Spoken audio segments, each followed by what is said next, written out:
pull me close, let your body speak. Take a hold of me, take control of me.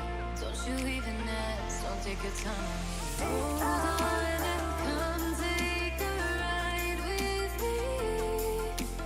Up to high roller Vegas, baby.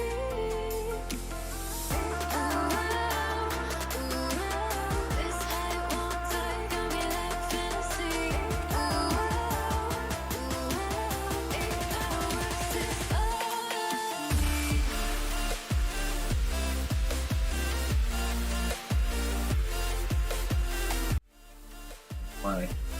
What's up, guys? Welcome to Colorado CannaTopia. Kush Coach, Agent Jim in the house. How you guys doing tonight? Hope you're doing good on this Monday evening. Sounds like some of you guys are caught up in some blizzardy stuff, so Oh, man. load up a bowl and let's hunker down. We got a little bit of moisture over here. It's not blizzard by any means, but when you're in the desert, any snow is kind of a blizzard. You know what I mean? You know it's bad all around you. Dude. So, yeah, dude, I'm stoked on a Monday. I've been busy. These guys have been helping me out. Tomorrow going to be a sick show because we're going to do a pre-recorded hash show so that me and James can spend some time with our ladies and Logan can spend some time with himself. Yeah, right. But we're going to do tomorrow we're doing a pre-recorded show. So you guys will still catch us. It just won't be live. But I'll be in the comments when we air it. Oh, yeah. I think I'll be hanging out in the comments to talk and kind of elaborate on some of the stuff that I'll be talking about. But I'm just going to be washing hash. I'm going to go through my whole hash making process, how I wash and sift, and even all the way into how I go through the drying process. So it's going to be a cool show tomorrow. So definitely tune in for that. And then tonight, it's going to be a fun show because, we're second month into 2023. A lot more states have gone recreationally legal. We're closer and closer to national legalization. And there's starting to become a lot of cannabis events and expos and conferences and all kinds of stuff that are popping up through the cannabis industry. And I know a lot of people like to go and check those out. What's new out on the market, who's who. It's a great, great place to network and just find out what's out there and talk to people and learn new stuff. Like I met Frenchie Cannoli at an Indo Expo in 2019. And that was huge for me. So especially because I've been following him for so long.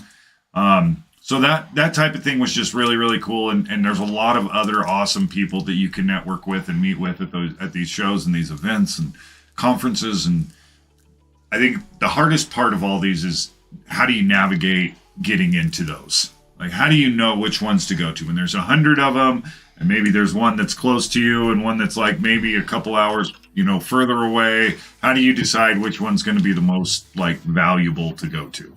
And so we're kind of going to talk about a little bit of that tonight. The difference between a cannabis cup versus, Indo Expo or a Cannabis Expo or something like that. So, and then we'll go into some of the conferences and how do you decide who you want to go sit down and listen to talk for 2 hours? So, yeah. And then we got a giveaway that we're doing tonight, of course. And anything else I forgot? We're doing Punchberry cookies on Wednesday. Oh. Yeah. Fuck yeah, that's what I'm smoking right now. It's a different one still. It's the same, but it's different. Right on. All right. That's going to be exciting. Yeah. We get maybe give you a little preview from the Kush Coach tonight. Tell you what Punchberry's kind of like. I'm digging this pheno just off the dry hit, to be honest with you. Yeah. It's fruity. It's got some baked good on there, a little bit of gas, almost like that fruit cough syrup type gas, and then chocolate at the end. Well, I'm smoking that Gorilla Glue crossed with Pikmin Goo. I threw some wax on it, and then I threw some Instagram keef all over it to make it look fancy. You're gonna fucking be high as shit. What was that tincture you dropped? Oh, this right here. Yeah, I did take some tincture just now too. That's from Sky High from Skylar. Yeah, I know Skylar. Yeah. Test it out if you like. I mean, what does he make it with? Oil? Yeah. Coconut oil?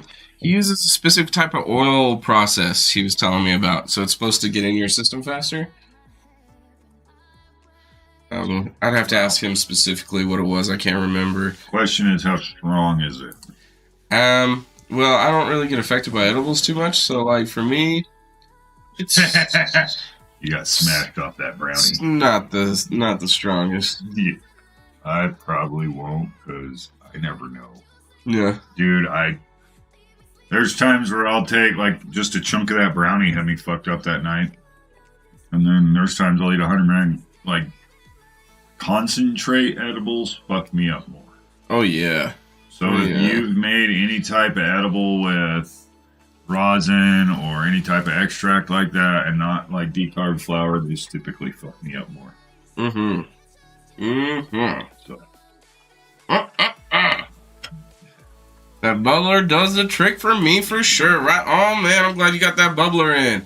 Hey, if you guys got your prizes in from the mail, be sure to like post them up on the cannabis groups and stuff that we got going on. You can post them on the Discord, post them on your own page, post them on other groups. I don't know, let people know where you got them and stuff. Give us a shout out. Hell yeah. We appreciate you guys for tagging your friends and bringing some people in here. Last week was kind of a pain in the ass. I think it hurt us a little bit. But we're back rolling this week. And I'm telling you, tomorrow's show is going to be a banger. I'm excited for tonight. I'm keeping it kind of mellow, though, because tomorrow's going to be a big one, guys. So I'm getting up at 4 in the morning, Mountain Time, just to get everything rolling and ready to go. And then probably by 5:30, 6 o'clock, we'll be starting to shoot. And then by probably 5:30, 6 o'clock at night or in the evening is when we'll be wrapping up. It just depends. We have lights out there, so I may go all the way into midnight, depending on where the temperatures are at.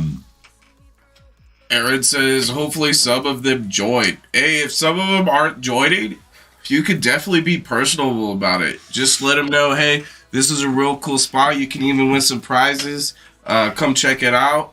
And, tell us how they like it. Give us some input. Yeah. Throw in those reviews in the page section where you can give us a review, give us some advice or whatever. Tell us how good we're doing, whatever you need to do. Yeah. I think Spotify does a review process too, so you can review us on Spotify as well. Yeah, you can have it on notifications too, where new ones pop. There you go. So as soon as that gets uploaded, which sometimes takes a little bit, depending on how slow my internet's going that night. So, hope everybody, like Steven was saying, hope everybody had a fun, safe Super Bowl. I had a blast last night. I hung out with my brother and his girlfriend, and they had a couple people over, and we got just the right amount of high. Nice. Like, I was laughing all night, dude. Some of the shit that was going on, like when you get like 7 or 8 people together, yeah, and then like some funny shit on TV happens and people start getting commentary, and then all of a sudden it turns into like the fucking peanut gallery. Dude, I was laughing my ass off. And then like the Rihanna halftime show was epic, but like they kept having these like commercials or these little previews with her in this weird Whoville hair. Yeah, and this fucking poofed out green ass jacket. Well, my brother's girlfriend's dog had a chew toy that was the exact same material as that fucking coat she was wearing. It was like this same color, the fringe, everything. And then her hair, dude, every time it popped up with her shadow and just a silhouette, I thought it was a picture of the COVID virus. Oh man. Like I was like, what the hell is going on? And there was one point where it kind of scared me. Like I was just high. It popped up on the screen. I was just like, oh, what the hell is that? And then Rihanna's face popped up, dude. I don't know. There was just a lot of funny shit that was going on. And I don't know if it was me or the weed or the people I was with, but I had a fucking blast. There was some really good food. But yeah, that was kind of my Super Bowl experience. I hung out with my grandparents. Yeah. They were going for Kansas City. I was going for the Eagles. So, like, Jeff was talking about having contests with these little monster pipes guys. We're also going to have other contests and stuff like that for other social medias. Like, on Facebook, we're going to have, like, who's going to be the most active going on. We're going to be who's got on the most social medias. Like, because I've just been watching you guys. There's a lot of you that follow us on every single social media. And so we're going to be giving out some big shout outs to those types of people that are really helping us out and putting in that thick support. Yeah, dude, we really appreciate, and I recognize a lot of them too. Like you guys, I mean, I would say that's probably the 5 people we have in here. Winning prizes. Viewers. Yeah. Oh, yeah. See who it is. Oh, this is awesome. Yeah. I just can't express enough how much I appreciate you guys. Right. So, I want to kind of get into tonight's topic because there's a lot and not a lot. Yeah. And I think I want to start off with when we're going into expos and stuff, and you're looking at like why are you going to the expo? There's I don't know, there's just so many out there. Like, I think you have to ask yourself what you're trying to get out of an expo. Yeah. And so like that's kind of tonight's show mainly is what do we, how do we decide which ones to go to and where to go? And I think that's really the hardest part. I mean, I kind of had the benefit of just being like dragged to them from work. So my boss was like, we're going to this show. Yeah. All right, here we go. So it was kind of that way. But then when you look at it for like a fun or a personal networking thing, I think for the price of some of these shows, you really got to do your research. Oh yeah, because there's so many of them. It's not like you can go to all of them. Yeah. No way. Yeah. And timing is important too, because some of them are way cheaper if you get the tickets like 6 months ahead. Well, and not only that, but like timing for that day, you got to pre-plan everything. Because like travel, lodge, everything. If you don't plan it out, I mean, even if you do plan it out, you're probably going to be a couple steps behind, and you're going to wish you did something else. Yeah. So definitely realize if it's your first time going out to events, it's going to be a learning experience. Yeah. So this is kind of how I start, because part of my job at my last place was I was literally mapping out these expos, right? And we were trying to go because we were designing a hydroponic system that we wanted to drop out on a retail market, right, and on a wholesale market. And so we were scoping shows to see what products people had out as a hydroponic, cultivation system, and how they were advertising at these shows. And then we were networking with other companies. This was as a gardening center. So like I would look up all over the country and see where all the shows were at. And then I would present them to my boss, and he would go, okay, we have the budget to travel this far. It would be like Colorado, Utah, Las Vegas, or Nevada. Like that was pretty much the extent. So it was finding all these shows within this time frame in this period. So first, you got to decide when do you have the time to do the show, right? So if your only time off is March and April, so now you have to find the shows in March and April, right? So the first time figuring out that time, and then you got to decide what show, right? So let's say there's an expo, a conference, a cannabis cup, and another expo, all within the same 6-8 week period. How do you decide which one to go to? Yeah. It's going to be hard choices. So I'm just going to use you as a guinea pig, James. What do you want to go to an event for? Well, what I want to go to an event for, and probably what most other people that want to go to an event for, are probably a lot different. For me, I want to go to events for networking. I want to meet all these different people that work in the industry and see what they do. So when I go to stuff like this, I really like listening to all what the people have to say and all the different situations that they go through. So with you, I would say focus on the expos. Yeah. So that's things like CannaCon, MJ BizCon. Yeah. There's another one. What was that one we were invited to? Champs. Yep. Okay, so those are trade shows or expos, and pretty much is what you're going to do is you're going to walk into this. There's going to be hundreds of retailers, manufacturers, distributors. And you're going to go through these, and you're going to talk and see all these new products, from light companies to water irrigation systems, like everything you could think of. Miwa, whatever it is that you use in your grow, at some point was launched at one of these trade shows to see how popular they would be. Mm-hmm. They all do it. It's where you find the newest shit. From the new Puffcos to the newest irrigation to even the newest soil recipes that have released. Pesticides. Yeah. You name it. Build a soil, big roots. Lights. So nutrients. Yeah. So this is all at a trade show. Now, with all of these people, the level of networking that comes with that. So that's why I say the trade show and the expo, because hundreds of people go from all different corners of the industry, and they're coming to one place. So I loved the expos because it was all of the breeders, all of the growers, all of the grower equipment suppliers, and all of the nutrient companies.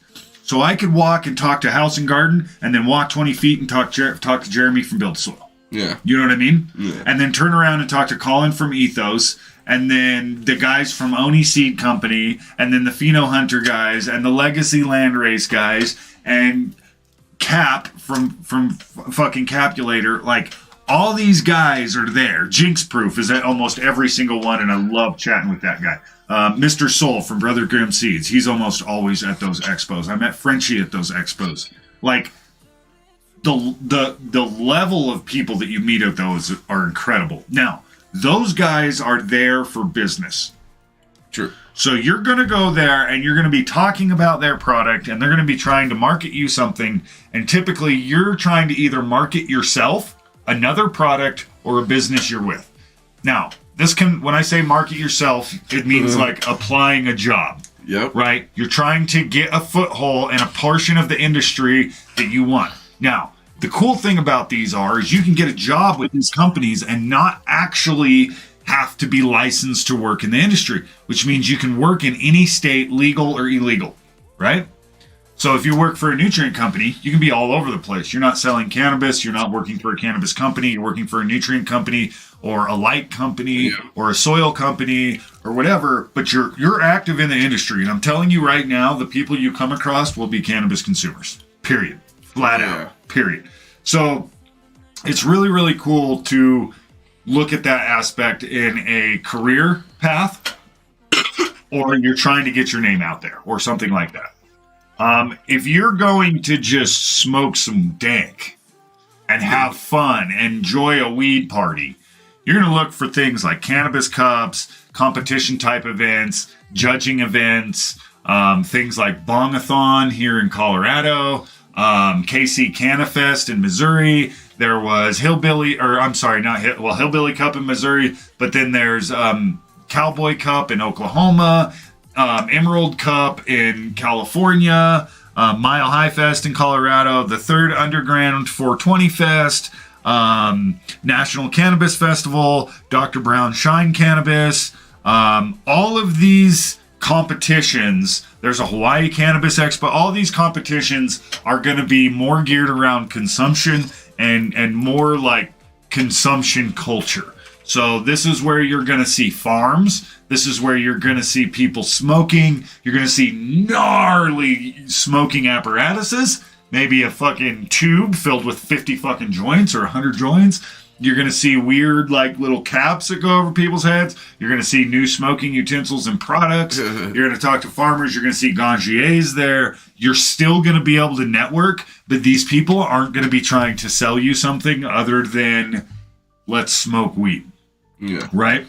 Yeah. So, like, even the gangiers go there, and we talk cultivation, and we talk, quality and stuff like that. But the only thing we'd be marketing is the Gangier program. We're not trying to sell what our other product is. We're there just to appreciate the cannabis and the culture of cannabis. So that's where, those shows are going to be. So you have to decide, what are you going for?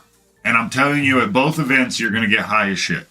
Yeah, and if your whole goal is just to go there and get high, it would be really important to really actually look at the details of the event, maybe look at some of the past events and see what those were like. Because some of them, it's open consumption. Some of them, it's designated areas. Yeah. Some of them, it's off limits. So it's like, you really got to pay attention. So, and that's kind of where I go, okay, so pick your dates first, and then you're going to have all of your options of events narrowed down to you. And then once you see those options, then you're going to start researching which events are going to be up your alley, whether it's a consumption event, an expo, and then you're going to decide, how many of these can I attend? If I've got to travel all the way out to California from, Midwest or something like that, you may go, all right, I could possibly attend 2 this year. But if everything is within a 4 or 5 hour drive, 6 hour drive, you may be able to attend 8 or 9 festivals through the year, depending on where they're at and what your dates are. So you really have to narrow that down too. Travel expenses, especially now. A Yeah. plane ticket's not cheap. Like when I go out, even if I drive out to Missouri for KC CannaFest, it's almost the same amount in gas as it is to fly. Yeah, that makes sense. It's crazy. It's like insane how much money it costs to fly. Like I think a round trip from here to Missouri and back, Kansas City, Missouri and back, was like $700 to $800. Yeah, but if you do connecting flights where you don't do a round trip, you do a one-way there, one-way back, that's usually the best way to do it. That's how my mom always got If you drive there, you get a whole group there. So, Though. Yeah. oh yeah, that's the other thing. If you drive, you can bring a little bit. Yeah, that too. You're not traveling back, dude. That's one of the things I hated about when I went to the Ganjier program for my test is I had to fly back, which means you're not bringing anything with you. Yeah. Any souvenirs, cannabis-wise, you're not bringing back. Hempfest Seattle, Washington was a great time, Steven says. Yeah. Right on. Yep. So the last type of event I want to talk about is conferences. And most people don't enjoy these because you're not there getting high as shit. Yeah. You're going there and listening to experts in their field talk about areas of cannabis. Now, I enjoy these because this is where I learn. Yeah. So I think the next big conference that I want to attend, I believe, is in Michigan, and it's the Regenerative Growers Conference. And these are a lot of KNF specialists, and they get on a huge panel, and they just talk about regenerative farming. And what's going on with some of those panels is fantastic. Frenchy used to do them all the time at expos, where he'd get up and talk for like a couple hours or whatever, 4 or 5 different expos a year, and he'd talk about hash. And I learned a lot of shit from him. And there's guys who do these at these hemp conferences too, where they talk about hemp. Where's the dinosaur? You got to guess it in 5 seconds. If you don't guess, you lose. 5, Whatever. 4, 3. Don't trick you.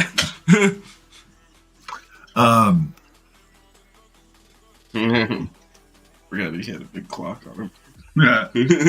But there's the conferences you're gonna learn a lot.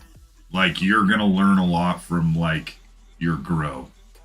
And how to apply them to your grow. They're basically like live podcasts with a panel of people who are talking about a subject. Those are easier to pick because you just have to go cannabis conference and you'll look and you can sort through all the things. So it's going to be educational. It's not going to be like a party. You're not going to be running around, with gift bags like a little kid on Christmas, like we all are at expos. That's how I am. I don't know about you guys. I get into an expo and I've got like my badge and my expo gear, because they give you a little bag with some swag in it. And then the first thing I do is mad dash to all my breeders. Yeah. Right? Yeah. I go hit up all my seed guys, like Irie Jeff, Rasta Jeff from Irie Genetics, Colin, Jinx Proof, Brothers Grimm, Soulfire. There's all these guys that pop up and you're just like, oh, I got to hit all their booths because they got limited drops and, special freebies. And so you buy a pack and spin a wheel and get a free pack. So they got all kinds of cool giveaways with like limited release. And that's how I got the Great Flow from Eat Those. It turned out fire, but I lost it. So like, there's there's dope shit that comes out of some of those. So my first step is always the breeders. And who's got heat at that expo when you show up day one, first thing in the morning, and there's a line all day. Dude, people will stand for hours just waiting. Oh, I'm in this new drop. This is only at the expo. They're only dropping it at this expo.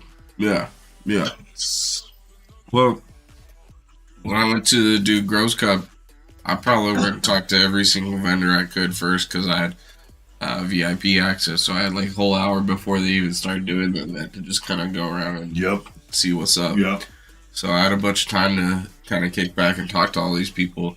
A lot of them were kind of busy because they were setting up their booth, but it was a good time because you could really get personable with them and really understand what they're about and what their product's about and stuff like that. Well, that's what I love. So when you go to those expos as like an industry pro, right? So typically, like I remember Indo Expo had 2 days or 3. It was like 2 or 3. I think it was 2 days. And the first day was only business to business. Mm. So there was no like public there. You had to be into the industry. Mm. And then, so you go in and it's literally like the first day is just networking.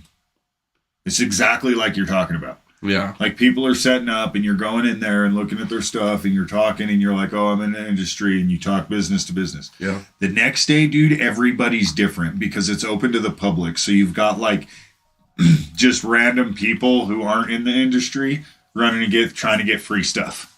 Oh, wow. You know what I mean? So they're like, oh, I got to get all these free nutrient packs and this and that. And so they're always, so the demeanor of all the vendors changes. It's Well, crazy. I totally got that vibe too, though, because like they kept giving me free stuff, and I was like, well, Yeah. okay. So the last day, and that's the thing. I want to drop this out to everybody. The last day is the best day. And the reason why is all those vendors don't want to travel with all those nutrients. They have to take them back to the motel. They got to load them back into the car. They got to inventory them again. They got to take them all back. Mm. They just give it out. It's easier. So, dude, my boss and I would hang out very last day of the expo. We'd be exhausted. And we'd be hanging out, dude. And like Emerald Harvest and Psycho and all these nutrient companies would just be like stacking us up with starter kits. They'd just be like, how many can you fit in your car? We're like, oh, well, we've already made 5 trips today. So, like, that little Kia Soul, packed to the roof, dude, squatting with just, like, samples of shit. And just, like, swag and, like, new gear that was, like, when environment, like, testing and monitoring and via Wi-Fi was just hitting the market, like, you'd get a free one of those for like $20. You know what I mean? Like cheap. They're like, oh, like, I got one. These guys just gave me one at the end of the show because they didn't want to go back with it. So they were like, oh yeah, here, have a couple. I was like, how much are they? They're like, oh, we're selling them for $100, but come back, get one. All right, well, that's cool. They got one. Gorilla Tent gave me a little mini tent at the their expos. His cat loves it. Yeah. So we went to, and that was at MJ BizCon. So then we go. With MJ BizCon, we get invited to after parties. Okay, that's cool. Bro, the after party at MJ BizCon. So we went to Jorge Cervantes, like hemp cup type kind of, that was sick. And then we went to an Advanced Nutrients after party. And I tell this story every time. I have pictures of, that was so fun that night. But I don't drink. They had like an open bar. They had a bowling lane down the middle of the motel room. This was in the Palms Hotel in Vegas. Mm-hmm. And then there was like a hot tub area, and then they had in the back there was a bathroom area that had a clawfoot tub and a black silverish marble sink that was probably like 8 feet long, and double sink. And at the each end of that was probably like a half pound of weed. And just a bowl of papers, the backwoods, swishers, wraps, just raw rolling papers. And that's all I did, dude, for an hour and a half, 2 hours, maybe more. I don't know. I lost track of time. I sat in that bathroom and stared out the window because it was a full glass window from floor to ceiling. Stared out the window at the Las Vegas skyline night and just smoked joint after joint after joint. And everybody that walked into that bathroom, I had a joint rolled for them, and I just handed it. As soon as they walked in, I handed it to them. That's fantastic. And then somebody else handed it to them. There was like a High Times model chick chilling in the bathtub with like a robe on. And I was just rolling her joints, and everybody came, and it was just fucking, here's a joint. And I just, dude, my mission that whole night was to smoke at least one of those whole bags of weed. That's awesome. Don't drink. And I, like, Yeah, dude, it was so fun. I smoke a whole bag of weed. Dude, my dumb ass didn't take any pictures because I was just like, other than myself in the bathroom, I took a selfie, but I didn't like get any pictures of the weed or the clawfoot tub or the bowling alley or nothing, dude, because I was just having too much fun. I don't ever do like when I'm at an when I'm in event, the moment, I forget too. dude, I'm the worst at taking pictures because I don't care. I'm just like, I'm having fun right now. I'm not gonna stop it to fucking take a picture. Yeah, I want to continue having fun. Yep. Yep. I totally get that vibe. But I'm trying to find the picture of the skyline. I don't know if we'll be able to show it on the show. But, oh yeah, here we go. So that was the window of the bathroom. You can see, like, chick in the clawfoot tub. Okay. No. Oh, me and my boss. So I'm just saying, this is some of the cool shit that happens when you go to these shows. So we're chilling at like me and my boss the last day. We're getting ready to go to the show. We're sitting in the hotel or the motel lobby where we're staying and we're getting ready to eat breakfast. Right? So as we're eating, and I'll tell you what, I'm going to post these Vegas pictures from this expo in our group. I'll post them tonight in the CannaTopia hub. Right. So everybody can see them. So we're chilling, we're having breakfast. This Colombian couple comes up to us. And they had come to MJ BizCon with a bunch of hash and flour. What's up, Paul? What's up, Nessa? Thanks for watching. Hey, how's it going, guys? So they couldn't go back to Colombia with all this homemade hash. Oh. These guys, they I'm guessing, had traveled from Colombia to the States, hustled some weed. That's what they had left. They needed to go back. They couldn't travel back with them or with it, so they had to just leave it. I still have the jar. I believe I gave the hash away. I think I gave some of the flour away too. But it was just really cool to have like these people come home like with Colombian hash and Colombian flour, and it smoked all right, but I mean, it's not my indoor. It's not my outdoor. You know what I mean? Like they grew that shit mass produced in a field. Yeah. You know, if they had given that to me like in 2005, I would have lost my mind. Yeah, but if you would have found a seed of it, you could have been able to play. Yeah. That's the thing. You don't know what they're working with. You have to know what it is. Say, breed it. I just play with it to see what, like, how it grows, what it does. Yeah. I guess I've done enough of that with like brick swag weed. Like I spent probably 15 years growing that way. Chasing it. No, it was just like my first plants were bag seed. Yeah. Like I wasn't investing any money in good genetics. And I was like growing decent weed. Found some good strains out of there, man. Yeah, you hit and miss on decent bagweed, but when it's like brick coming from Mexico, you're not like you got to grow a lot to find some really good shit. But it's always better than the weed it came from because it's not pressed in a brick and partially moldy with bugs and God knows what else. Yeah. Right? So, like, I started with that, and then I got to a point where I was like, you know what? I'm going to risk it and buy some good seeds and just see if maybe my weed is better. And then I realized genetics play a huge role, and where you're at and how you grow, like, to get what I was looking for was not finding it in bag seed. I was not finding it in, like, Colombian style. I mean, nowadays, depending on where the weed came from, honestly. Like if I knew where, I was like, okay, so these guys are like really heavy into the landrace cultivars out in like Eastern Asia and shit. And it's like, I would probably be like, yes. But especially across South America, because cannabis, like illegal cannabis in the United States has been so prevalent. If you want to still move cannabis to the United States, you got to have like at least decent genetics, and they know that.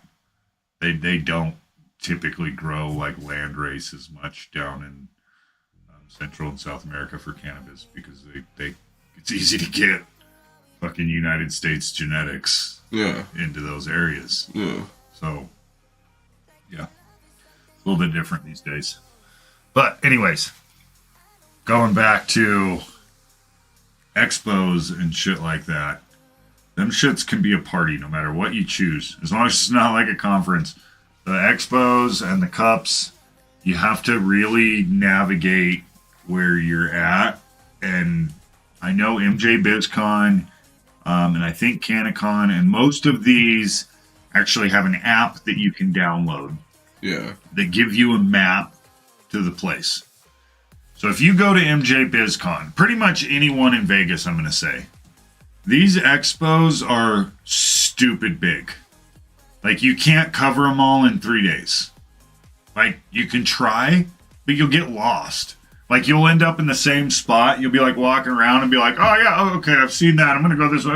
And then you'll be back in the same spot, and then you'll realize, like, if you had just taken another right, there's, like, a whole nother room that's, like, the size of the place you just got lost in. All new shit that you haven't seen. So, like, you look at a map, and I started doing this where I was like, oh, okay, so here's the main entrance. I'm going to hit this corner first. My boss is going to hit this corner. And then when we find each other in the middle, then we know we've hit the whole show. And that still takes us like 3 days to do. And that was at MJ BizCon. That's crazy. It's nuts. Especially when you're starting to talk to people. And then you go outside to smoke. And then, like, you get disoriented. Dude, when I went and was at Indo Expo in Denver, when I met Frenchie, like, this was, okay, so I've been smoking weed for a long time, growing weed, like, I smoke strong hash. I go outside to the smoking section. I have a smoke. I start twisting up some joints. I'm talking to some people. All of a sudden, Frenchie comes out with his wife and sets up a table. And Frenchie's talking, and Madame Cannoli is starting to set up the table and the hookah, and they're blasting to do this. It's like watching a construction crew. Just all of a sudden, outside they come, tables out, hookah's going up. Madame Cannoli was just getting that thing together like crazy. Frenchie was getting out all of his hash and getting everything set up. It was cool because that knife I cut the hash with this evening, Frenchie used that knife to chop up the hash for that hookah. And I can post those pictures on Facebook group as well. Wow. And we sat outside and he talked about just random stuff. We were talking about his experience in school and just different stuff. I was kind of like enamored just to sit there and smoke with Frenchie's hash out of his hookah and just chat with him and get a picture. Like, it was just a cool experience for me. And so I'm pulling on this hookah, dude. I'm getting high as shit. And the hash he put in there was phenomenal. After about 45 minutes or an hour, I'm like, okay, I better get back into the expo. I walk in, and the whole consumption area was outside.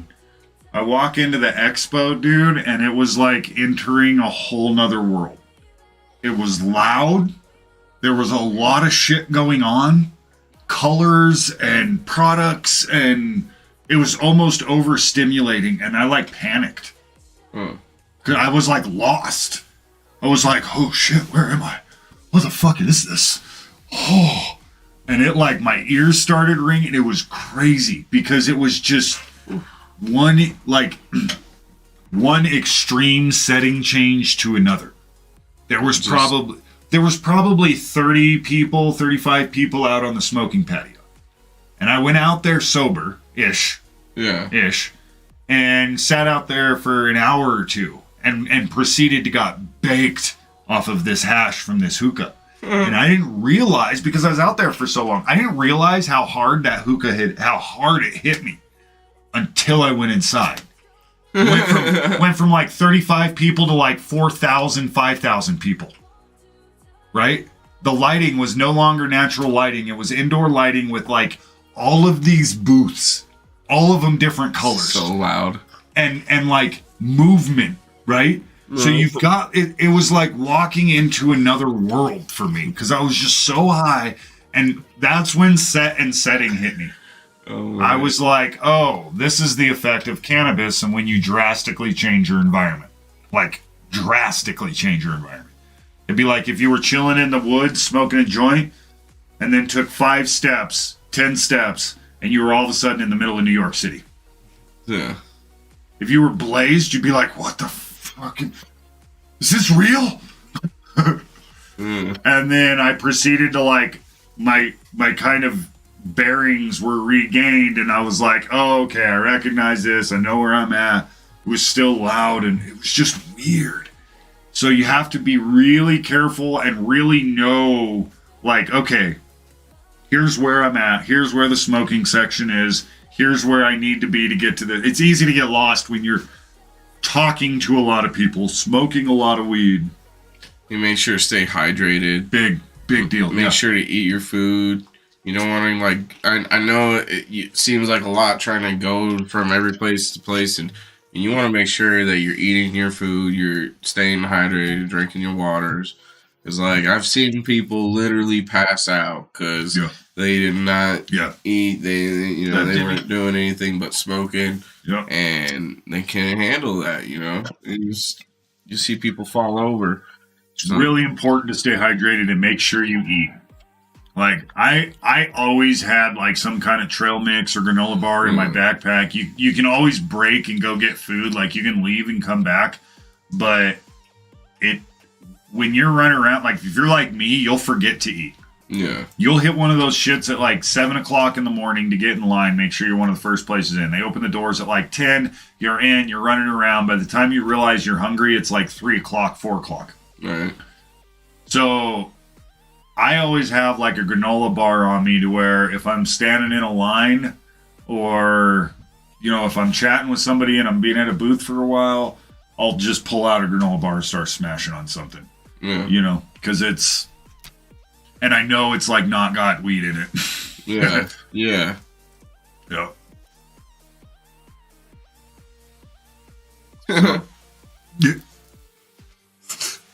Like a Jimmy. So, yeah, I think... What's up? It's going to be... What the... I think the next couple of years, the cannabis events in the United States are going to be crazy. Now, if you like to travel on a national level, you got to go to Spanibus. You got to go to, like, Amsterdam. That's like a given. If you're going to travel, there's a couple events abroad that are an absolute must. What's up, guys? It's good to see y'all in here. What's up?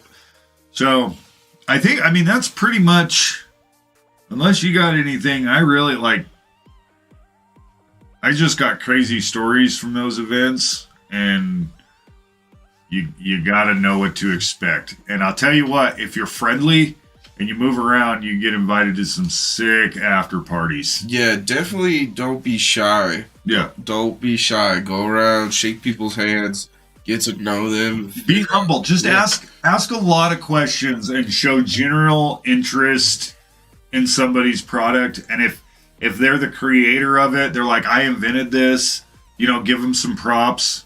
And I tell you, the invitations to all the good after parties come from companies like Advanced Nutrients and Psycho and Emerald Harvest and Hawthorne Gardening Company and Hydro Farm, and those guys, dude, they buy out like whole rooms to party in. They'll hire up bands, dude. Like, it's crazy, and you're just like, wait, open bar. That's cool. Oh, we can smoke upstairs in the lounge. Yeah, most of these events have bars, so usually alcohols, and a lot of the times, even in some of the non-smoking events, they'll have alcohol available. So it's a little, but you know, if you drink alcohol, at least you got that for yourself. Yep.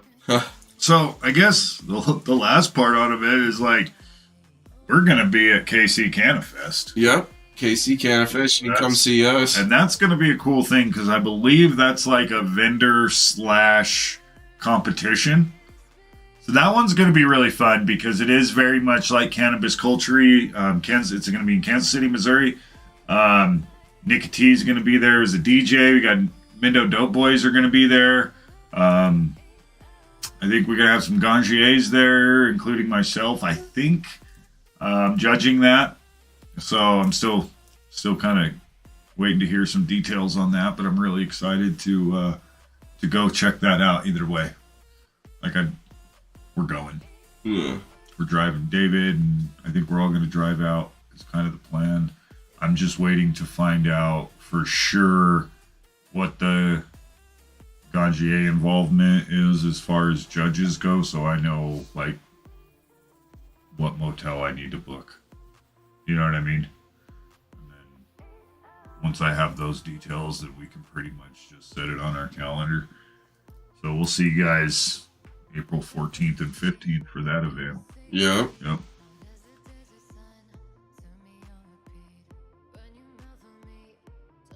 Dude, I'm stoked too. I can't wait. Nothing but homegrown. Yeah, I'm stoked to link up with all the Missouri peeps that I linked up with at the Hillbilly Cup, dude. And I'm really I'm excited for Hillbilly Cup because I think if that's going down in October again, I think that's another event that we'll be at. Okay. And that'll be sick because we can, again, drive out to that one too, which will be sick.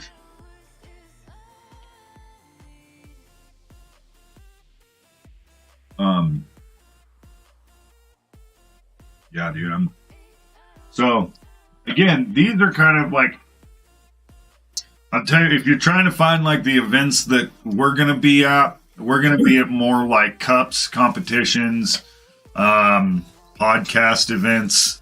I've been hearing about a couple podcast events that are popping up. We'll be at stuff like that. As a ganjier, I'm really working on getting into judging competitions and rosin cups and all that stuff. So that's primarily the events that I'm focused on, right? As somebody who's trying to network our podcast and myself as a ganjier and get involved and part of getting the Kush Coach brand out there is all within now these cannabis competitions. And it's not even necessarily entering my own stuff in the competition, but just, as a certified ganjier, with a trained palate to go in and say, yep, this is how I'm marketing myself. And eventually I would like to host conferences, and stuff like that on some of my own personal knowledge. Yeah.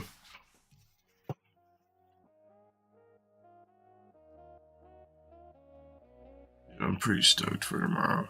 Tomorrow's going to be good. We could just stop talking about these 2023 events and just go into what tomorrow's going to be like. We have 15 minutes until that. Yeah, we got to hit our commercials, guys. So okay, we'll start with the hash after commercial break.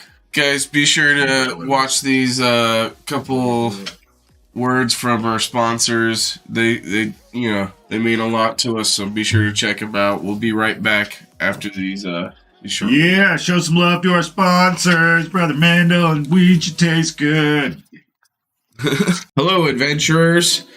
Agent Jim here from Colorado CannaTopia. I just wanted to give you the heads up. If you go on to coloradocannatopia.wixsite.com/Colorado CannaTopia, you'll be able to get the heads up on all our upcoming shows and merch. It's a great place to find information, and pretty soon we'll even have an upcoming blog where you can find articles written by yours truly. Also, you'll be able to find articles written by the Kush Coach. Great gardening information at your disposal. We hope to see you soon. Be sure to check out our newsletter. We can all agree weed should taste good. Let the world know what's on your mind with all the Weed Should Taste Good apparel from weedshouldtastegood.com. With hats, shirts, hoodies, and all sorts of awesome gear to fit your style, Weed Should Taste Good also has a list of seeds you can grow your own great tasting weed. Visit weedshouldtastegood.com. Brother Mendel Selections is a United States-based company that carries a wide variety of photo-period and auto-flowering seeds. Brother Mendel Selections creates genetics with complex terpene profiles and vigorous growth. For great deals on ever-growing list of strains, visit Brother Mendel Selections website at gomendel.com. That's www.gomendel.com for Brother Mendel's premium genetics.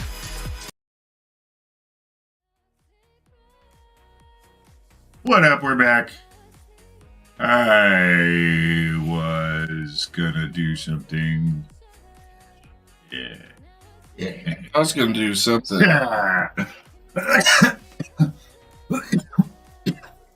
Hash, baby. All right. So.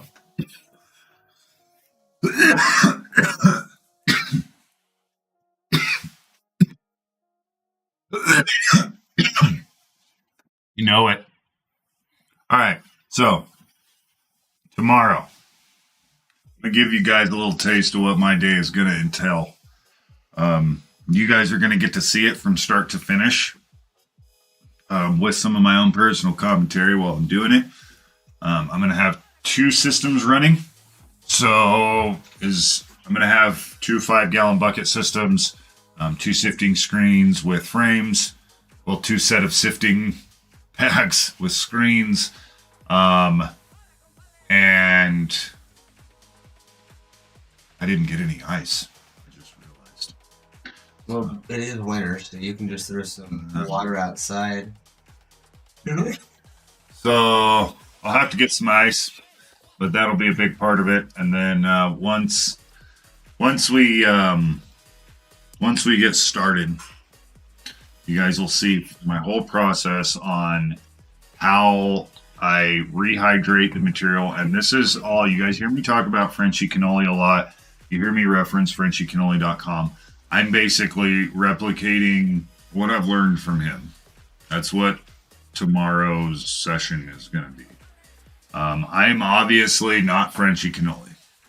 I don't necessarily want to plagiarize any of what he's done by any means, but the information out there is crucial. What his methodology, I think, is really important for people beginning hash, because trying to learn fresh frozen material right out the gate is going to be really difficult. Yeah. And so it's important to start with dried cured material and get good with water sifting and cultivating for that. So the first part of the process is rehydrating dried cured material. And that's to make sure that you're not getting any plant contaminants built up in there. So I'm not going to go through a whole shit ton of the detail tomorrow while I'm working. I'm going to explain the methodology and the process and why I do what I do. And you will hear me reference Frenchy Cannoli a lot because, again, this is where I learned all of this from. I know it's really, really difficult to follow some of his videos because of his accent. If you're not watching, if you've watched and followed Frenchy Cannoli's videos like I have, then this won't be anything new to you other than me doing it. And if you've watched enough of them, you will probably watch me make some mistakes. And I would always love, if there's anybody who knows the process better than me or as well as me, I would really love to get some of your input in the comments based off of, again, Frenchy Cannoli's method. And that's, there's going to be a few people, but I don't know many that. I know there's a couple people that follow me that have been really latched on to Frenchy's method. And those are the people that I really value because they understand the process enough to be like, oh, you forgot to do this. That's a big part. Yeah. But so that's why I'm only teaching the base process and what I'm doing and why I'm doing it. Right? So it's more of, this is a rehydration. This is why I'm rehydrating it. Mm-hmm. Right? This is the first separation, this is why. This is the sifting, this is why I'm doing this. You know what I mean? If you watch the Frenchie videos, it's like all the little nuances of the product and what you're dealing with and getting into. It's just a lot more in depth, and I'm going to leave a lot of that stuff out to try and keep it as simple as possible. And then everybody should be able to build on that for sure. Yeah. You know what I mean? Yeah. And you're doing the orange turbo, right? Yes. So I'll be watching Orange Turbo, and I'm really excited because I'm actually going to be sharing this into the hash group that we did the Orange Turbo project in, as kind of like this is the final process, aside from the second to the last process of the Orange Turbo project is the sift. And then once it's dry, then I video the press. Once I'm rolling it out, pressing it, and I'll be done final with the Orange Turbo project. Yeah, guys, we're not going to be live tomorrow. Yes, we will not be live. This will all be a pre-recorded session. And this is because I'm doing all of this in the cold. I don't have a cold shop or a workshop that is like will drain water. So I'm doing this in my greenhouse. I've got the floor lined with basically greenhouse plastic to prevent dust from kicking up. And then I'm going to have some tables and everything to actually wash while we're in there. This is going to happen at 4 o'clock in the morning because it's going to be cold. Colder the better. Colder the better. And then as we get into the afternoon time, it won't be as cold as first thing in the morning, but it'll still be chilly. So, but I always like to start first thing in the morning because then I know like my first 2 or 3 batches are going to be the best. Yeah. Right? Yeah. And I've recently been studying Frenchie's videos just in preparation. I always do this. Right before hash season, I spend like 2 or 3 weeks just like geeking out on Frenchie videos. Would it be better to just do it in the middle of the night? So everybody says. And I'm afraid my thing is we're still working with water that has to run through that. And it could freeze in the hose. So the only thing I'm worried about is water back freezing into the faucet to my house. You don't want that. I don't want that to happen. You'd have to keep the water running. Then you Yeah. freeze out your yard if you're not careful. Yeah. So if I start when it's at its coldest in the morning, usually at like 3 or 4 in the morning, then it's just warming up from there. Gotcha. I see what you're saying. But it's still like Cold. I wanna express like you don't need to be in freezing temperatures to make hash, to process hash. 45, 50 degrees is like golden. Jamie says Right. I'll be over at 3. All right, we'll see you here, Jamie. Cheers. Man. Get over here. You're not going to Facebook jail, Jimmy. He said, "Coon ass strong for two." But you know, What's up, Brian? I think Frenchie would have loved the Cajun culture. So Frenchie's about culture. for real, that's Yeah, he's about culture. So what's up, Brian? So the whole temperature thing, like I think even tomorrow the highest gonna be was like 42, 43 degrees. So even into the warmest part of the day will be fine. So we don't even have to start as early as we do. But I like that cold temperature just because it makes everything so much easier to work. But I've been studying Frenchie's videos quite a bit, and there's some stuff that I've picked up that I can't believe I never noticed before. And they were like these little shortcuts on like, oh my God, dude, I've been wasting so much time doing this. Like a ridiculous amount of time. Like even down to like washing each bag in alcohol every time. You've been with me when I did it, right? Yeah. Yeah. So like the whole process of like washing the bag in alcohol after every single collection doesn't need to happen. No, if you're doing the same product, but if you start changing... Yeah. But like, okay, and the collection of the 160 depends on how much you're getting. You don't need to collect that every time either. You can do that. So there's like little things that I've picked up where I'm like, oh, okay. And then tips on drying is the biggest thing. Because if you don't have a freeze dryer and you can't properly dry hash, you have no point making water hash, and you need to do dry sift. And David's got some screens, and I do want to do a dry sift hash session as well. I can bring mine. And that's going to be sick. And then I want to do a fresh frozen at some point. But the next one is going to be dry sift, like on his screen, on the screen I have, and on David's set of screens. Because I'll tell you what, I taught Jimmy how to make hash. And that cat can crush it. And he's on some dry sift. You okay, Jay? That dab gave me the yawns, man. It got me good. I was like, whoa. So, yeah, you guys, make sure you tune in tomorrow, same time. Make sure you tune in tomorrow because it's going to be a live, or not live, but it's going to be, the whole show is going to be me just showing you hash washing. It's going to be up close and personal. Yeah. You're going to see the process. You're going to hear me explaining why I'm doing my process.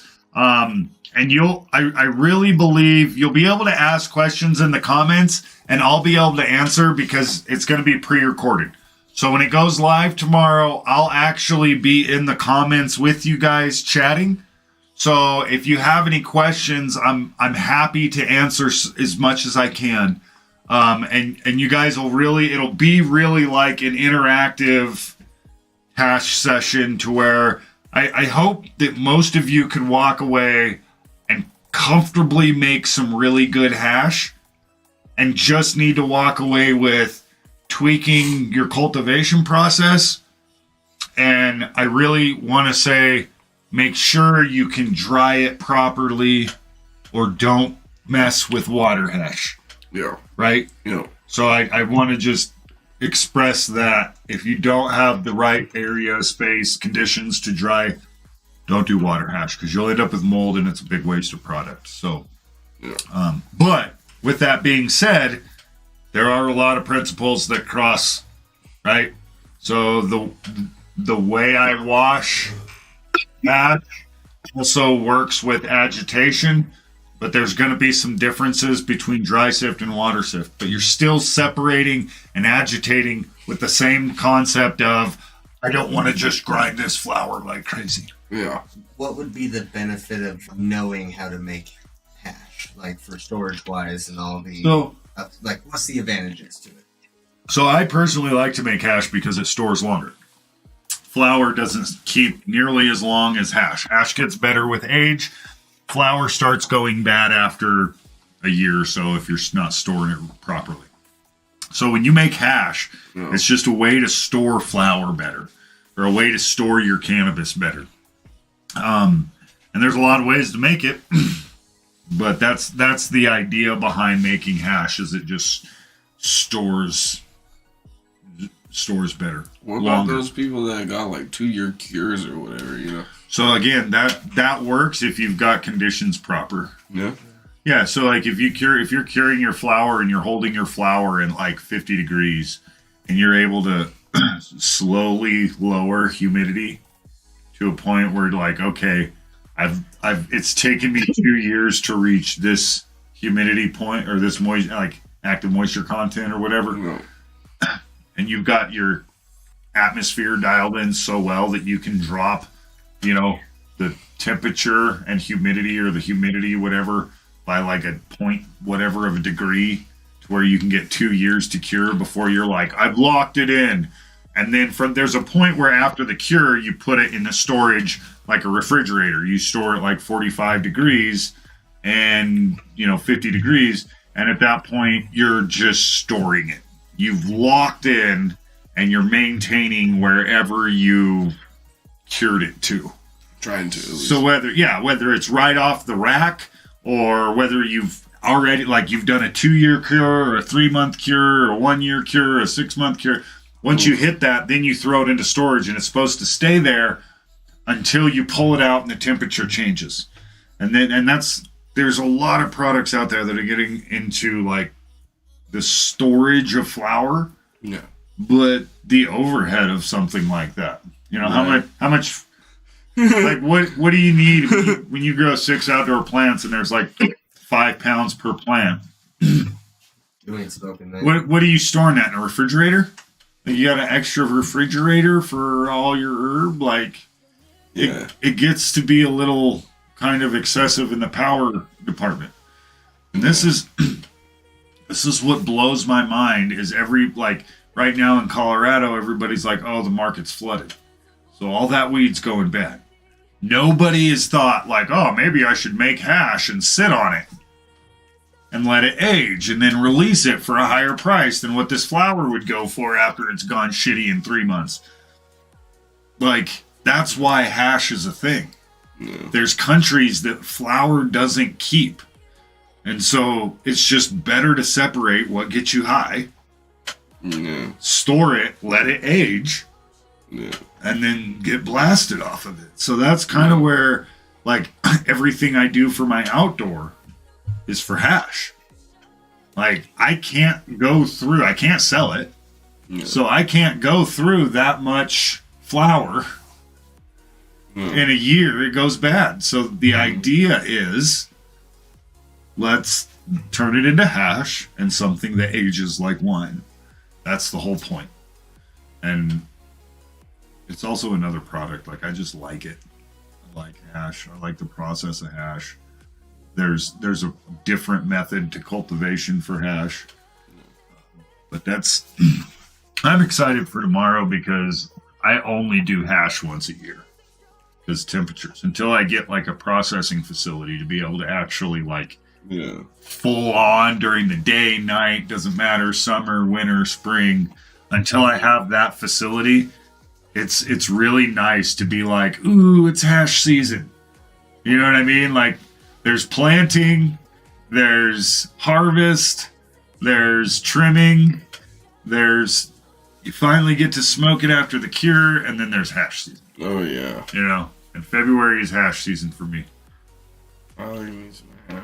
Gives a solid 3-month cure at least. I don't like me some hash right now because I'm a little bit too high, but, you know, we'll just say I like me some hash before it. That was a fat old blob. I looked at that like, damn, James. But the ice water method, yeah, it's got to be cold, Jimmy, for sure, even with dry sift. But the ice water method is much different.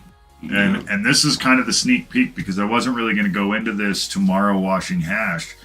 But the advantages of water versus dry sift is you not only get to rehydrate the material after it's been cured, but it gives you the opportunity to agitate the material first. So that means you're moving the material to separate the trichome heads from the leaf material. Yeah. And then once you drain the water is when you're actually doing the separation process. So you're able to sift after you agitate. Whereas with dry sift, you're agitating and sifting at the same time. As you move the buds, you're sifting the material, you're sifting the product through. So the more you move and handle the buds, the more chances of plant contaminant you have of getting in your product. Yeah. It's also not rehydrated. So every time you touch it, it turns into a smaller particle. You don't have that problem with water hash. Yeah. Once it gets rehydrated, so it allows you to create this cleaner material. And it's really easy to get a product that doesn't have any plant matter in it.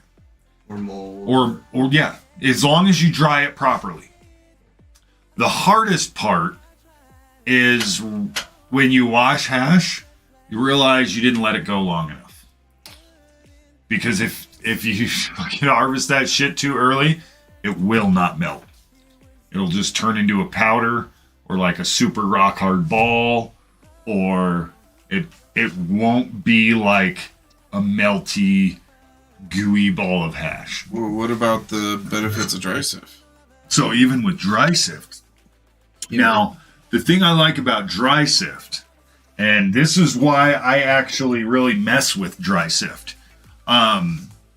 is there's one thing that doesn't happen between, and this is like the double-edged sword between water and dry.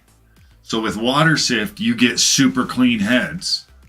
But guess what's water soluble? Terpenes. Yeah. So you lose some. Not all of them. Some. This is why curing is so important. Okay. Or fresh frozen.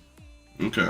So fresh frozen, you've got such an abundance of terpenes that you're going to lose some, but there's going to be a lot still present in the process. That makes sense.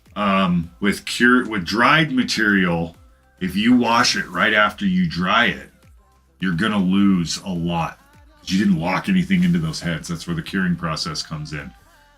You're locking like everything kind of in a certain spot. You're reducing chlorophyll and you're locking in the quality of the flower. That's why properly cured buds will last longer than non-properly cured. Like properly cured bud will store better than a not properly cured bud. Yeah. So it's the same thing when you run it through water. However, you still lose something. Yeah. I have noticed dry sift has a more, when you do good dry sift, clean good dry sift, it's got a kick to it. Yeah. That's almost like fresh frozen. It doesn't melt the same way, but it's so much like fresh frozen. Yeah. And the only reason I say it doesn't melt the same way is I believe with dry sift you get a few more stems. Lipids. Like like trichome stems, trichome I stalks. see what you're saying. Yeah. And from my understanding, there's a way to refine that process too, and it's called static sift. Have you ever heard of it? Yeah. Jamie posted a video on it on the group. Okay. So static sift just pulls that extra shit out, and now you can have hash that's really really close to what bubble hash is. Yeah. Right? So it just takes more work. You have to be a lot gentler, and you have to have a lot more time. Yeah. And cool temperatures are important because now your shit's exposed to the air longer. And so if it's too hot, doesn't matter if you're doing water or not, you're still evaporating terps as you're messing around with your flower, letting it. Yeah. But I will say, when you get good at doing dry sift and the conditions are proper, that's the benefit, is you save more terps. But you've got to be slow and gentle. Would an environment also cause you to want to do dry sift over water hash? I mean, your ability to dry. Yeah. So Yeah. But I mean, if you have a freeze dryer, and that would be that would be like, if you have a freeze dryer, then that beats your environment because you can dry it fast. Now, if you're like me, again, this is why I only do it in winter. Drying hash is a pain in the ass. I was freaked out about it last week. I got it figured out. I'm setting up basically shelves in a grow tent in my garage to keep it like dust free. Yeah. And the shelves are open space. My garage stays like 50 degrees. It's very, very dry in there. So I just got to screen, and you guys will see me do this tomorrow. Screen the hash over the parchment paper and slowly break it up into little chunks until it's fully dry. I think when it's dry, I'm going to bring a pile over and press it with boiling. Okay. And do the temple ball process for everybody live. So it might be, I can do it on this. I'll just bring my bottle, and we'll just have to have like What's up, Josh? a little bit of boiling water going, and we can show like the press process, and that'll be in a couple weeks after we do this tomorrow. So Yeah, that'll be cool. yeah, and it's only like a 30-minute thing, and we roll it and wrap it, and it's good. You'll see a big old ball of shininess, and I love it. It's so exciting. Gosh, dude, this time of year, it's like Christmas, but better. Crawfish. Man. I didn't even read it anymore. It does that just to make me hungry. Oh, man, it I sucks bet too. Buddy, 'Cause, there's a picture on my phone of something he had for dinner. definitely hungry around these times when we start getting really baked like this. I'm just like, oof, much I know, I is guess coming down. Yep. Same way. Yeah. Where's that Taco Bell at? Yep. it's at Taco Bell. Mm. I know it's going to be a long night, but I got to go to bed early too. Yeah, yeah. We need to get to bed early for tomorrow. Tomorrow's gonna be a big day, guys. It's gonna be pretty nice. We need to do a giveaway here pretty soon. I think we do too. Yeah. Might as well do it right in meow. Okay, so we got some. I want to call them nunchucks, but they're They're silicone knuckles. silicone knuckles. And it's, you just put your joint in the end of that bad boy They'll make you look like a ninja. and rip off the back end. Don't put a ball directly in the silicone though. Don't put a bowl directly in there, it'll melt. I mean, if you put like You know what you could do? a glass bowl in there, yeah, like if you had some type of glass bowl or something like this, to put it there, you could do something like that. That would work. Gotta cool off your chillum. Yeah. Yeah. You could probably even put like, Oh no. Put your dab nail in there, y'all. Oh yeah, that's dangerous. no way. And then you just plug a straw in the back end or some kind of tube, something that comes up off the back end. But You can literally use that to smoke as long as you don't put anything directly in there. yeah. That's what's cool about that silicone. When it's tapered like that, it'll pretty much accept any size that's at least that big around. Yeah. So Yeah, dude, for real, chill them. Like, if you have a small one. then you're gonna get one of these. Oh, yeah, those little silicone concentrate cartridges. So, when you make your hash after our session tomorrow, and you're like, got little dried up temple balls, you're like, oh, I want to bring this over to a friend, but I want to bring the whole thing. You can just bring a tiny little ball to show off and smoke, and they don't have to see your whole stash. So, Yeah. we're setting you up for success here. Plus, I think if it falls into concentrates, you don't want to carry an ounce of it. I don't know the laws in every state. Yeah, I'm I just can't. saying, like it. I try. We're not lawyers, Yep, guys. Yep, not a lawyer, not a doctor.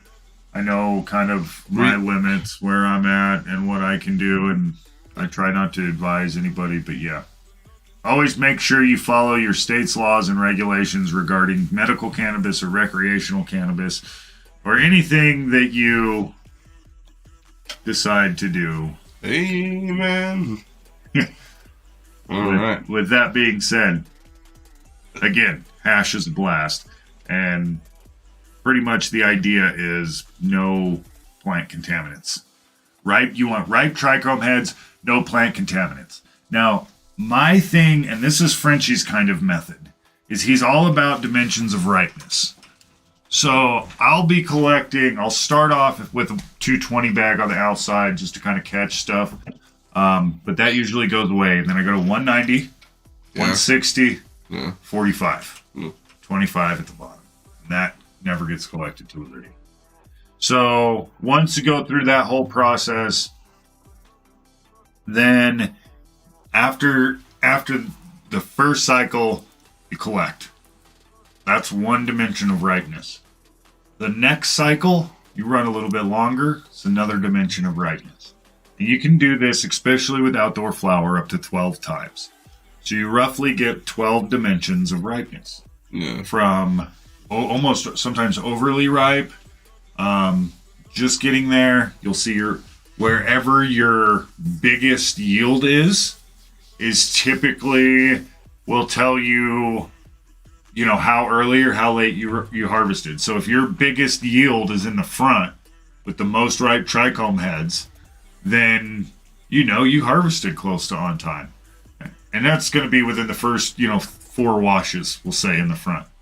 And then if it's showing up on the back end, then you probably didn't let your plants go as long.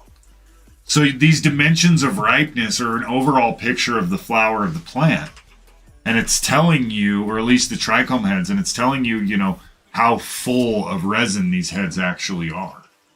And then there's, so you're going through, and that's the whole comparison that I think really stuck for me was, it's an apple, like an apple tree.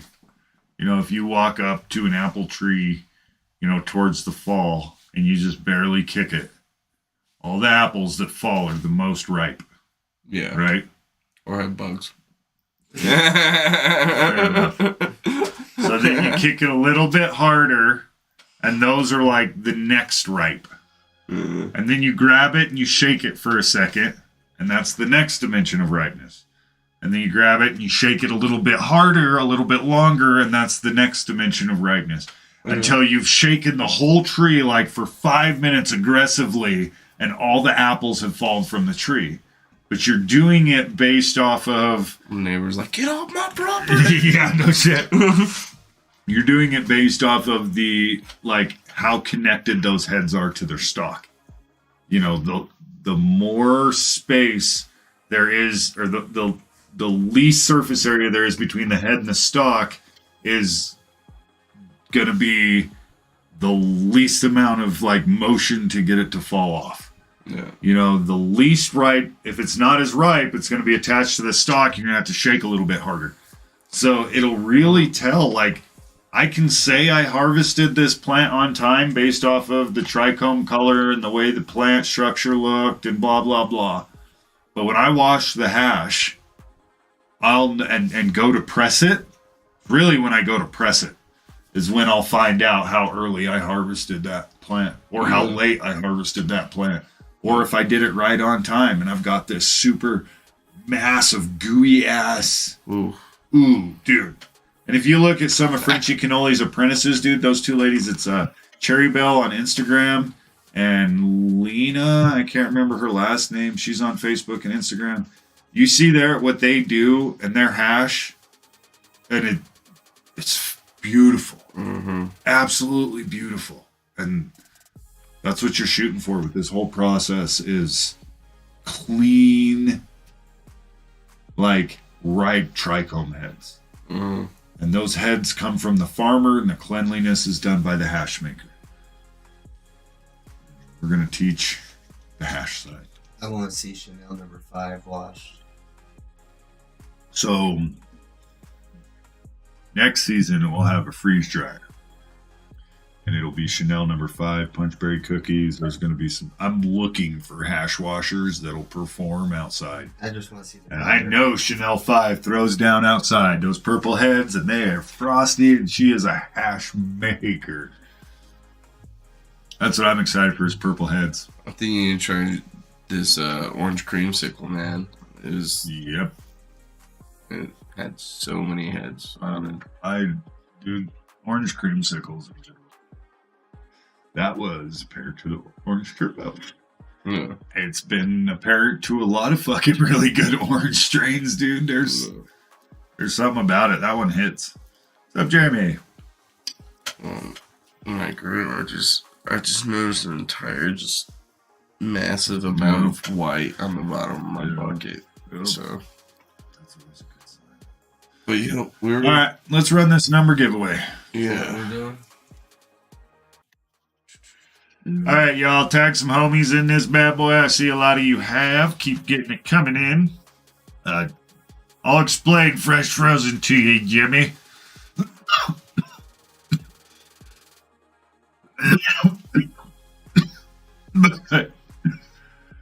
It'll cost you a freeze dryer. It'll cost you a freeze dryer. We just set up a GoFundMe account for you. GoFundMe a freeze dryer. I wonder. I've thought about that, but I can't. I can ask people to donate for school. I can ask people to donate for things that I can bring back for them. If I get people to donate for a freeze dryer, that just looks kind of sad on my end. Like, buy me a freeze dryer. You know what I mean? Like, as much as I would love that, I think I'm a little too proud for it, to be honest with you. I'll say it joking around, but if anybody hit me up and was like, hey, I'm sending you one, I'd be like, please don't. Please don't do that. I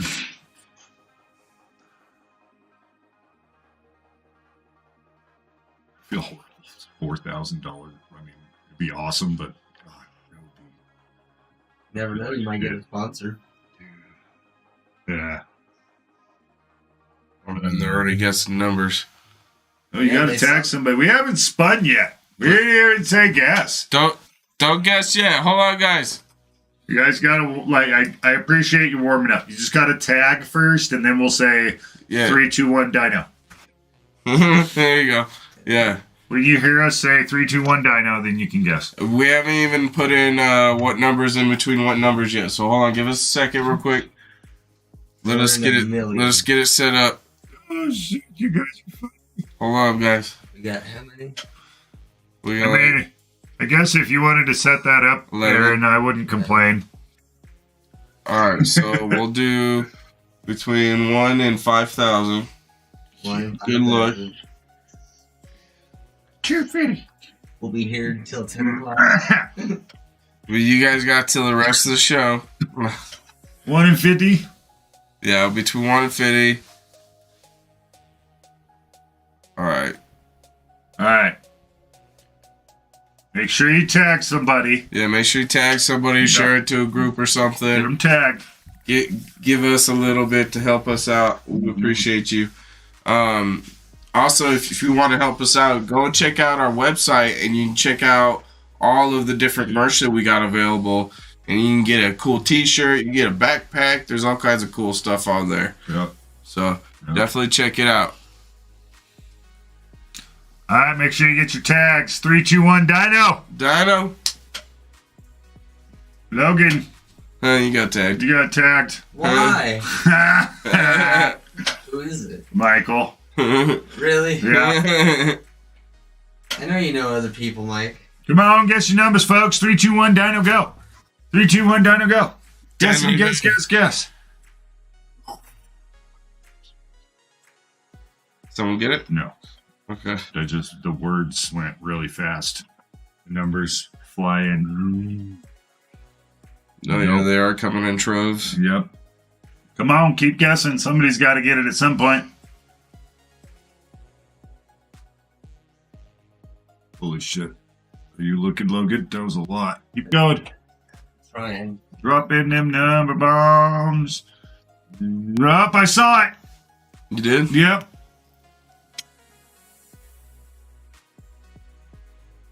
Yeah. Kizzy Ladon Beal. What up, Kizzy? That's a new one. Kizzy in the hizzy. Congratulations. He's really high. I am pretty Give high. us your info. Fucking Yeah, send us your information. So Let's scroll through and make sure let's make sure double check somebody else didn't already get it.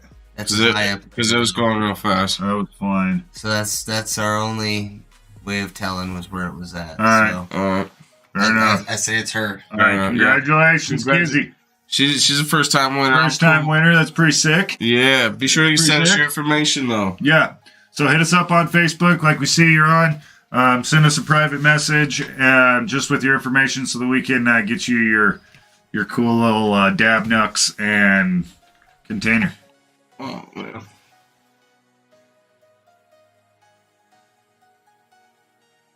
And we should throw something extra in just because she beat out Danny LeGood. No, I'm just joking. Just playing, Danny. That's just funny. I've been on one. Yeah. I've been stressed out the last couple weeks, dude, and I've kind of been like mellowing out. It's all starting to I got all my clones cut from my project. Greenhouse is all set up for hash. I got my drying situation figured out despite not having a freeze dryer. I'm all getting there. So now I'm just goofy as fuck because I don't have anything to worry about. Yeah. So apologize if I'm a little whack today.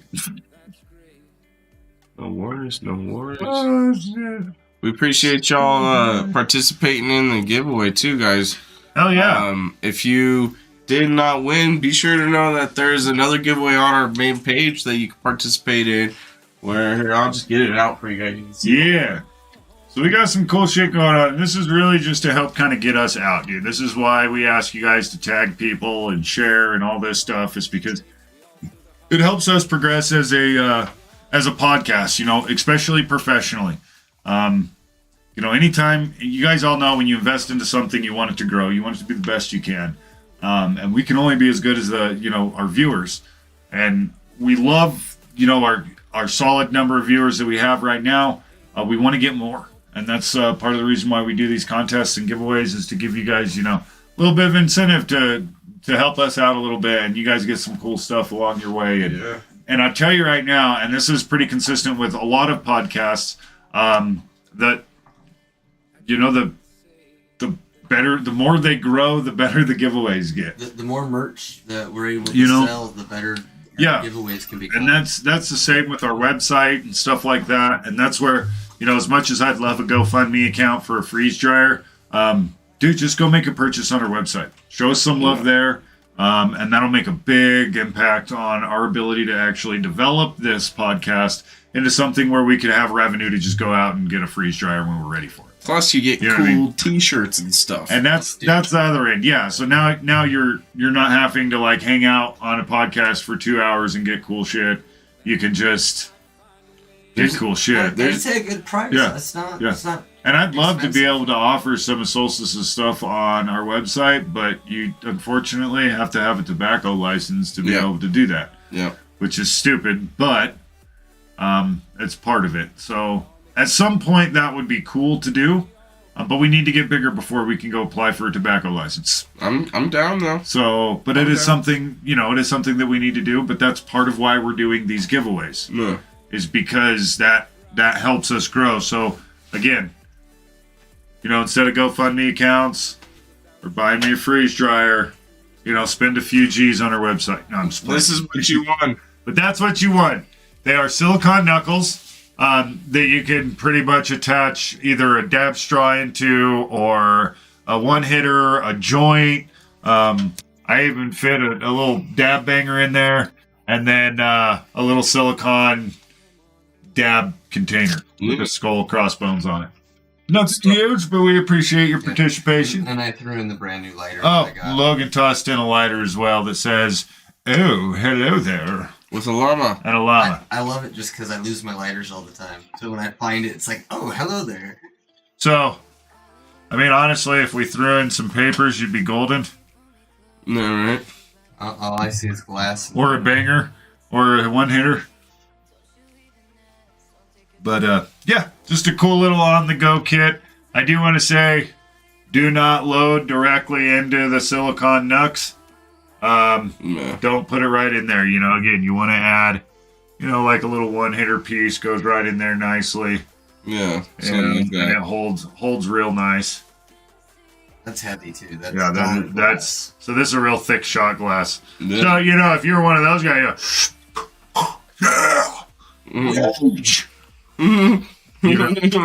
or if you were more of a concentrates fella,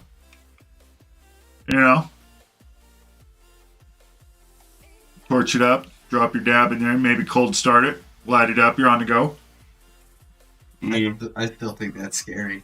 Knowing how hot that glass gets and how close it is to your face, I would not recommend it. Okay, you can straw it out off the bottom. Yeah. You know what I mean? You got possibilities. It's a cool thing. Here, check this out. It's silicone. Yeah. Yeah. So now you got a dabbable straw in there. You can drop this bad boy in there, tilt it to the side, however you need to do Wow, it. that's a true stoner rig. Dude, I'm telling you, that's just the cool thing. It's a real quick slap together. Yeah. Imagine the possibilities. So much stuff you can do with silicone. Oh my god. The possibilities are endless. That's pretty sick. And then obviously, Easy to clean too. yeah, super easy to clean. And then obviously, adult proof. There we go. These are always nice just to have, like, especially if you got a little one hitter on this thing. These are just nice to keep just a little day stash in you. Yeah. If you're not trying to like hit a whole joint all day, you're just trying a little taster here and there to get you through. Like, these are nice little containers that hold, obviously they hold tight real good. Yeah. And you can keep them in your pocket. Concentrates. It's a squish. So Yeah. if they're in your pocket, it will open still. Concentrates are nice to store in here too because it's easy to get out. They're easy to clean. So silicone for the win. Yeah. And a lighter. And the ladder. Congratulations again. Yeah. Send us your details though. Yeah. JC is still waiting on her pipe. We typically... Which one? I don't know. She's won a lot. I know. We can look up the tracking information, though. I saved them all this time.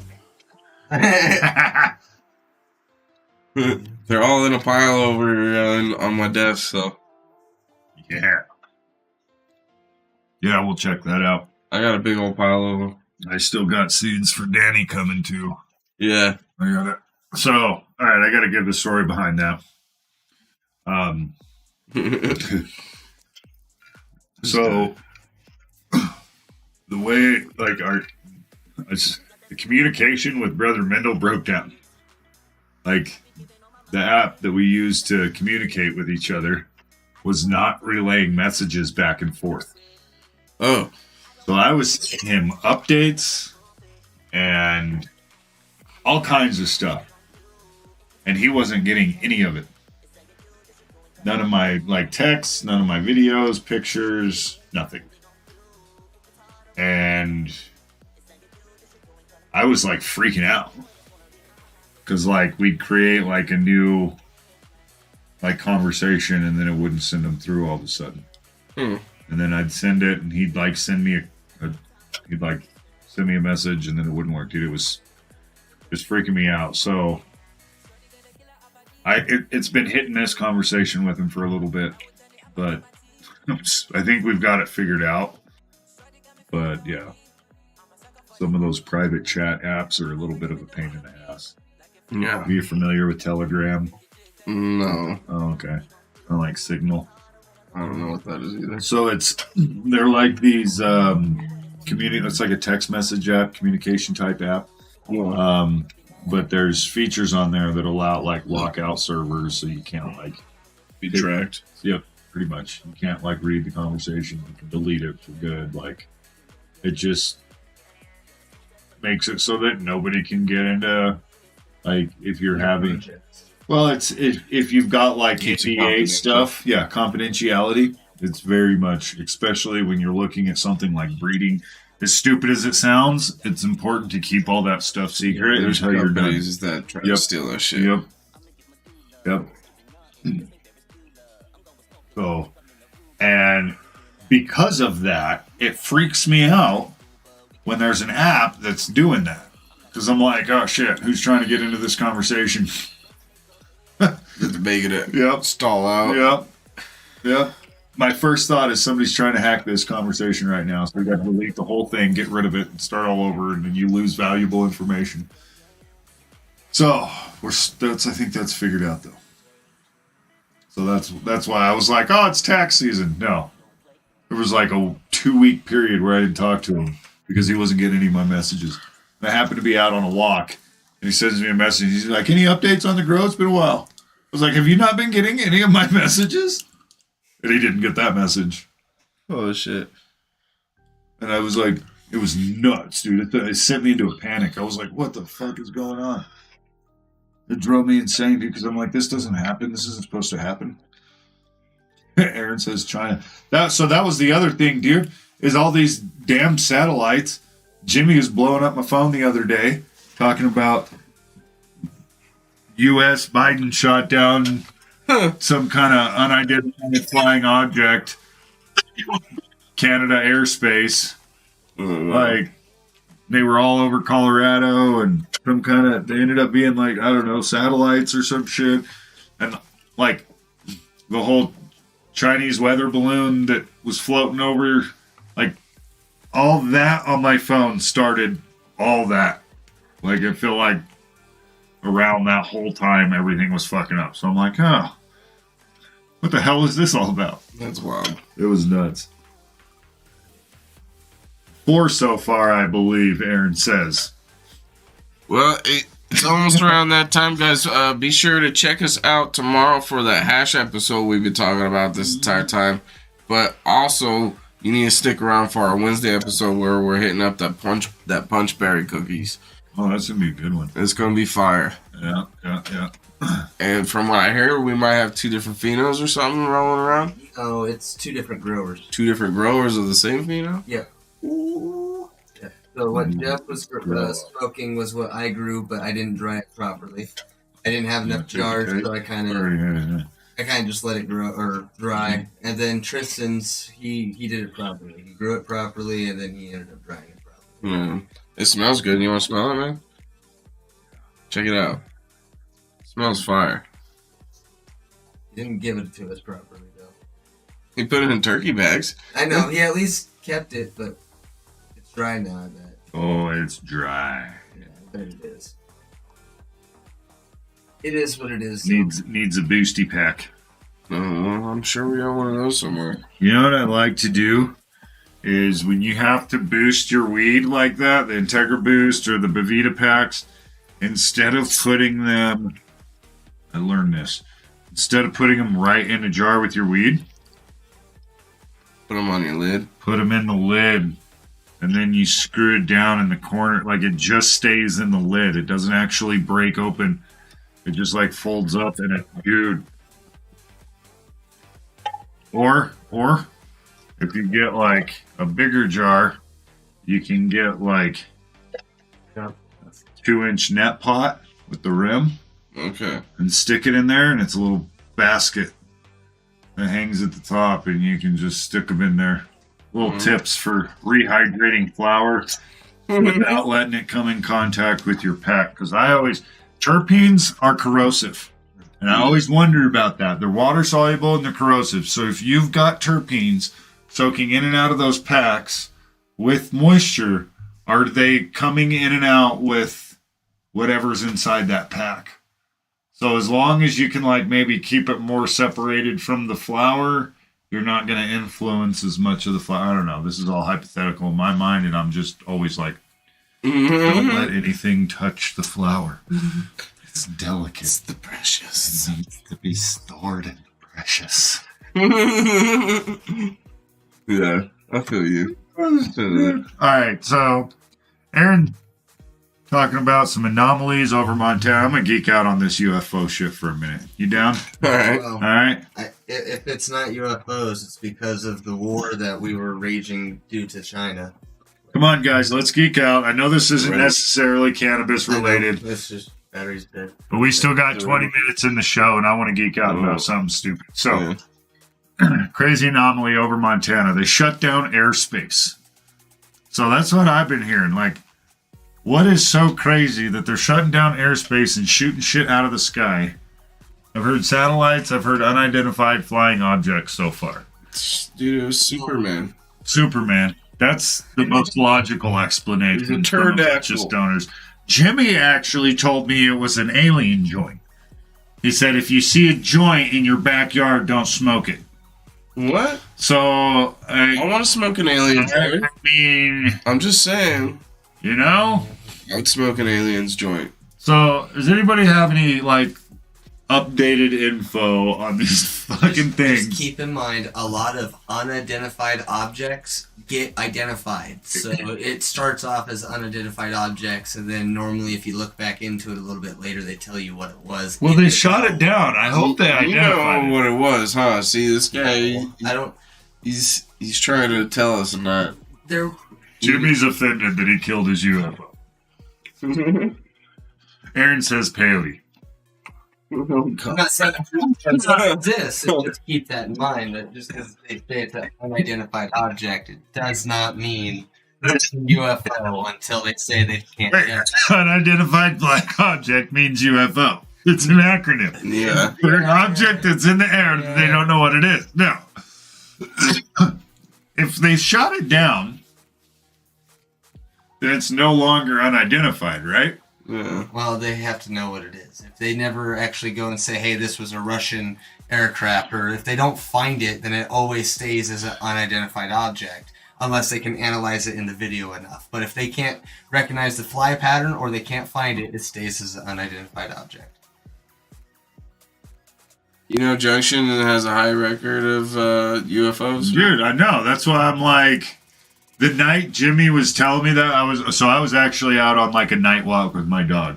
We go out at 6:30 sometimes, so it's dark. Jimmy's fucking blowing up my phone telling me about this shit. And I'm looking up in the sky and it just happens to be all cloudy. Like, there was no aliens in the sky. But I have heard Grand Junction has like really high UFO activity. activity. Yeah, so if you look on the internet, there's even a family of the whites that found this material that's not found on Earth. Yeah. Like we were a crater from a fucking asteroid or some shit. I don't know. He said he just found it out in the desert out here somewhere. Like next to the book list over there.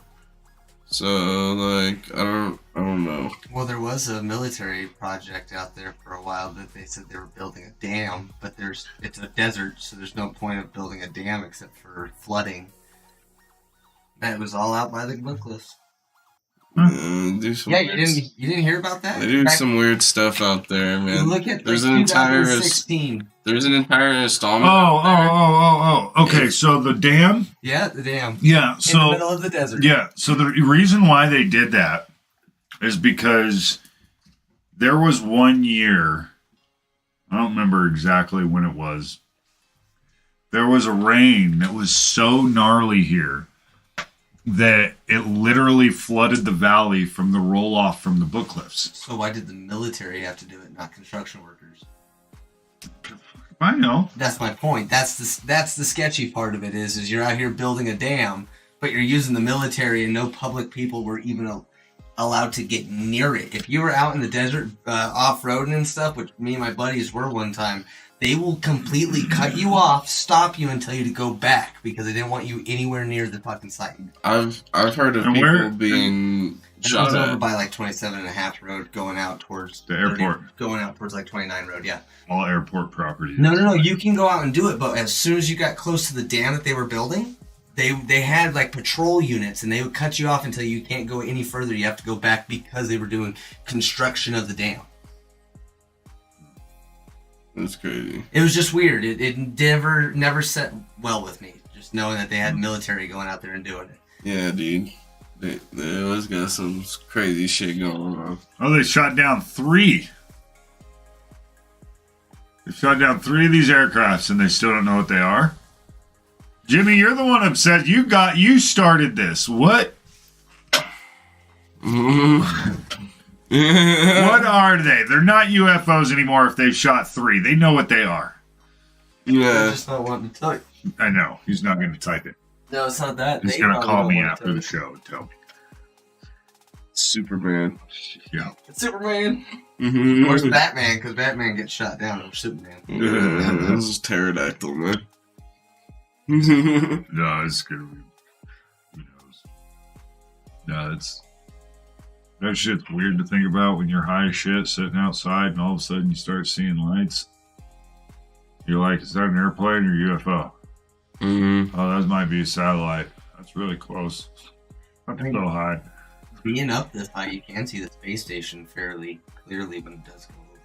Well, you Yeah. have to be like up on the mine. It's too much light pollution. I've seen it. You see it down here. It's a steady stream. It's a different speed than like an aircraft, and it never blinks. It looks just like a star. And how you'll know the difference between it and a satellite is it's very bright, where the other one's kind of dimmer. Government says they don't know. We're just shooting shit out of the air. Where the fuck? Boom. Nice! Sounds like You as Trump got back into office, we didn't realize it. got it, man! Oh, it's funny as hell. Alright, guys, I think we're gonna end it early tonight and Yeah. get ready for tomorrow because tomorrow's gonna be a big night. So, Yep. anyways, Tomorrow's going to be a big day, and it's going to be a lot for recording for tomorrow's show. So we definitely do need to get an early night's rest tonight. yeah. But make sure you check out tomorrow. We'll all. I don't know. I don't want to make any promises for James. He's going to be spending Valentine's with his wife, and I probably will be spending Valentine's with my wife as well. But And I'll be working. Logan will be working, but we'll be geeking out. I'll have the show up, and I'll be in the comments. So, I'm yeah, not driving. he'll have it. He'll have the show rocking. You guys will be able to watch and jump in the comments. I'll be in the comments with you, and yeah, it's gonna be a fun day of making hash. We'll see you guys tomorrow. Have a great night. Much love. Kush Coach and Agent Jim out. Hello, adventurers. Agent Jim here from Colorado CannaTopia. I just wanted to give you the heads up. If you go on to coloradocannatopia.wixsite.com/Colorado CannaTopia, you'll be able to get the heads up on all our upcoming shows and merch. It's a great place to find information, and pretty soon we'll even have an upcoming blog where you can find articles written by yours truly. Also, you'll be able to find articles written by the Kush Coach. Great gardening information at your disposal. We hope to see you soon. Be sure to check out our newsletter.